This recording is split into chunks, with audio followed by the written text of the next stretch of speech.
If you think pizza is just bread, sauce, and cheese, think again. Italy's got rules, and they're not messing around. Here's why the law protects real Italian pizza. Let's set the record straight. Pizza isn't just food in Italy. It's tradition, pride, and a slice of cultural heritage. In fact, the Italian government and the European Union put the Neapolitan pizza under legal protection.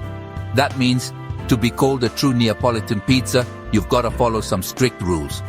First, the dough only water, flour, salt, and yeast, no shortcuts. Then, you need San Marzano tomatoes grown in volcanic soil and mozzarella from the milk of water buffalo in Campania. Even the way you knead, top, and bake it, usually in a wood-fired oven at a blazing 485 degrees Celsius, is spelled out in official guidelines. Why all the fuss? It's about keeping pizza authentic and shielding it from imitations. Food in Italy isn't just about taste, it's about history and identity.